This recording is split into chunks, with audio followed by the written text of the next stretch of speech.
Gandang araw po sa inyong lahat. Master Marcos po ulit ito ng Logi Sisiw Academy. At kasama natin na makakapanayam ngayong araw ang champion selector na si Obet Diaz. Si Obet Diaz po ang nag-select ng mga manok na nag-champion sa World Stasher Cup 1 solo champion. 9 points po 9 points nitong January 2025. And then kasama ni Obet ang team niya, Team Nueva Ecija. Ito si kasama natin si Parang JP. At Team RCF Balaraw. Ayan po. So, interviewin natin si Obet Diaz kung ano yung mga criteria sa pagpili. Kung ano mga criteria sa pagpili. So, Obet, matanong namin, ano ba yung hinahanap mo sa manok at talagang mabigat na championship ang pinagpanalunan ng manok na napili mo? Simple lang naman yun eh. Importante, siyempre, kailangan maganda yung katawan. Maganda yung katawan. Tanda nyo guys, maganda yung katawan. Maganda yung paa. Maganda yung paa. Siyempre, dito maraming to dito. Ganun, kaya hindi ako nahirapan mamili. Dito. Siyempre, magaling sa bitaw.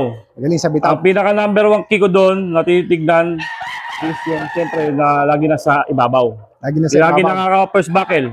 Gusto ko first buckle, pakalawang buckle, kuha natin. Okay. So lagi na sa ibabaw. Lagi na sa ibabaw. At siyempre, pinaka-importante, may cutting. May cutting. So, ito guys, gusto ko lang i-take advantage itong opportunity na to dahil nga, kahit ako mismo hindi ako makapaniwala. So, si Obet Diaz, pangalawang kuhaan na niya sa atin na namimili siya ng manok para sa mga buyer niya and dalawang beses nakapag-champion. Ano yung staga na napag-champion ang pinili mo ng manok dito sa atin? 2022 BMIG Sabong Idol. National yun. Si Mandom sa Ilocos. National. Out of bilang entries? 912. 912 entries. Tapos, one day, straight fight. Straight 7, one day. Straight 7 champion. So, talagang nakakatuwa. Tapos, naulit pa nitong World Slasher Cup, 9 perfect wins. 9 perfect wins. So, talagang, ito guys, hindi lang basta-basta sa manok.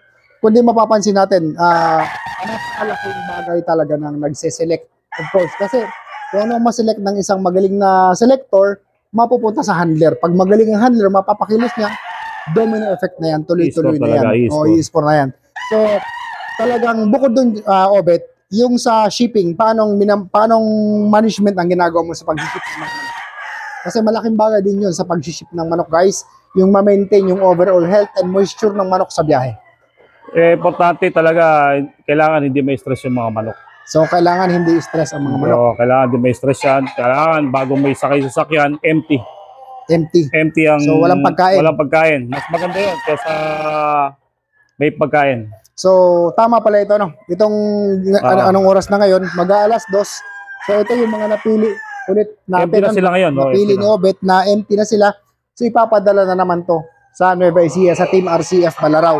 So, I think empty na sila ganun. So, ito ba yung ideal na kondisyon ng panunaw nila para biyahe? Yun ang pinaka-ideal. Tsaka yung pagkasa ng mga box sa sakyan, kailangan ano pa rin sila. Kumbaga, tawag dito, hindi sila stress. Katulad yan. Ang pinaka-importante dyan, ang manok kasi walang kamay. So, hindi natin pwedeng iharap yung muka sa nguso ng sasakyan. So, hindi pwedeng pareho ng tao. Kasi wala namang kabayang... Walang sasandalan. Mukha pa stress sa manok sa ganun. Lalo na pag malayo ang biyahe. Kailangan, naka-side sila. Sideways. Sideways. So, gumalaw-galaw, manggaganyan. Balikat ang pabangga. Yun din nila alam. Yun ang pinaka number 1 din nila alam. Lalo na sa mga panlaban ng manok. So, sa panlaban, kailangan sideways talaga. So, guys, isa sa pinakamagandang tip na nakuha natin kay Obet is yung sideways ang posisyon ng manok pag bumabiyahe para hindi sumusub-sub-sub. Lalo kung ang driver natin, magaling ang paa sa preno. So, talagang kailangan ang management ng ganun. And the same time, paano yung moisture management pag binabiyahe ang manok? Mas maganda talaga aircon. Mas maganda aircon. Pero kailangan, kasi ang manok natin dito, sanay sa lamig sa init, kaya walang problema. Okay. So, wag lang talagang yung walang aircon. Talagang suffocate talaga yan. Tsaka hindi tayo nagka-crowded.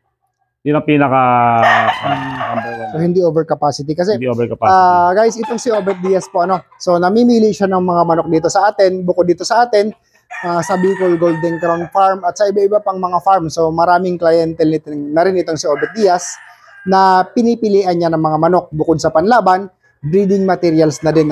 So mga nagpapasabay sa kanya, mga ayaw ng bumiyahe ng malayo, pinipilian ni Obet Diaz sa network ng mga breeders and bloodlines na gusto ng mga kasama natin sa industriya. So sa mga gusto po magpapili kay Obet Diaz pag nag-iikot siya, kasi nag-iikot siya buong Luzon, Bicol, Ilocos, tama? Ilocos talaga ang pinaka-ruta. Buong Luzon talaga, buong Luzon. Buong Luzon. So buong Luzon ang ruta ni Obet, lahat ng mga big farms na pupuntahan niya at talagang nakakapili siya ng maayos na manok. So sa mga gusto magpapili, mag-PM lang po kayo kay Obet Diaz dahil marami po siyang pinupuntahan na farm. So anytime po, pwede kayong mag-message sa kanya. Bet, anong masasabi mo ngayon sa mga kasama natin na gustong magpapili sa iyo ng mga manok, panlaban man sa breeding materials? Mag-message lang sila sa Facebook account ko na Obet Diaz, the shipper. Yun, message or tawag kayo sa number ko na 0906-2723-007. Ayan. So ayun guys, so tawagan niyo lang po siya or message niyo lang siya. Kaysa saman sa kayo pa ang pumunta, mag-abala pa kayo, maayos pumili itong si Obet Diaz. Kasi ako rin naman, pag pumipili siya dito sa farm natin, may mga manok ako na gustong-gusto, pag binigay ko sa kanya, nakikita niya mga depekto. So kumbaga, iba pa rin ang 2 o 3 mata ang tumitingin. Diba? Tama. Kasi bilang may-ari ako, bias ako sa manok ko. Diba? So, 2 o 3 mata ang tumitingin. Talagang lahat ng mga hindi mo mapapansin, yung mga smallest details, mapapansin at makikita yun. Kaya yun ang maganda sa industriya natin na to. Open tayong lahat sa kaalaman at open tayong lahat sa panibagong tuklas na mga aral. So maraming salamat sa iyo, Obet Diaz, and congratulations ulit sa pagkaka-champion. Tayong dalawa. Congrats. Thank you very much. Thank you very much, guys.